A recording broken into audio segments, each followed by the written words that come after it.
પ્રસંગ 279।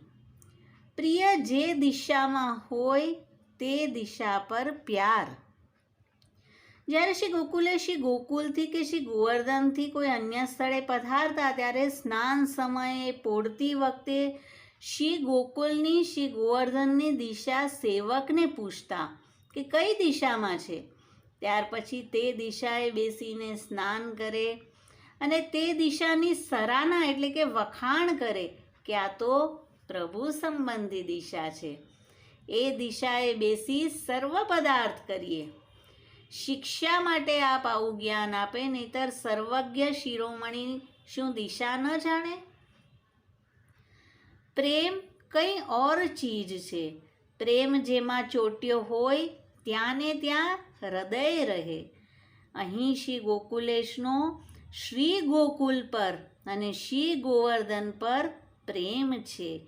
તેથી તેની દિશા સાથેના ભગવદીયને પૂછે છે અને તે દિશા તરફ જ પોતાની નજર રાખ્યા કરે છે, કારણ કે તેનાથી પ્રિયની યાદી રહ્યા કરે।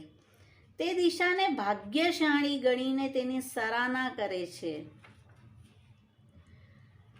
શ્રીનાથજીએ એકવાર શ્રી ગોકુલેશને સંદેશો ભગવદીય મોહનભાઈ કે જે અત્યંત હતા તેમની સાથે કેવડાવ્યો। તે સંદેશો સાંભળવા છતાં 6 વાર પૂછ્યો। આનું કારણ એ કે પોતાના પ્રિયતમ પ્રભુનો સંદેશો છે, તેથી વાલો લાગવાથી પૂછપૂછ કરે છે। પછી ભગવદીય મોહનભાઈને શ્રી ગોકુલેશ પૂછે છે કે શું શ્રી ગોવર્ધનનાથજી મારું નામ જાણે છે? આ કેટલી બધી દીનતા અને પ્રભુ પર કેટલું બધું હેત!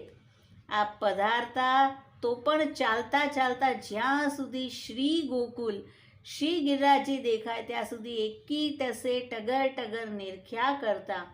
પછી દેખાતા બંધ થાય ત્યારે ગદગદ થઈ નમન કરે અને વેરામાં તદ્રુપ થઈ જાય।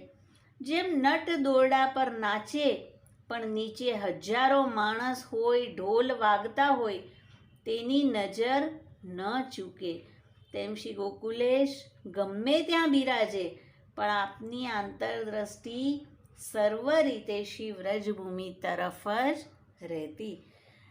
તો આ વચનામૃતમાં આપને શ્રીજી કેટલા બધા પ્રિય છે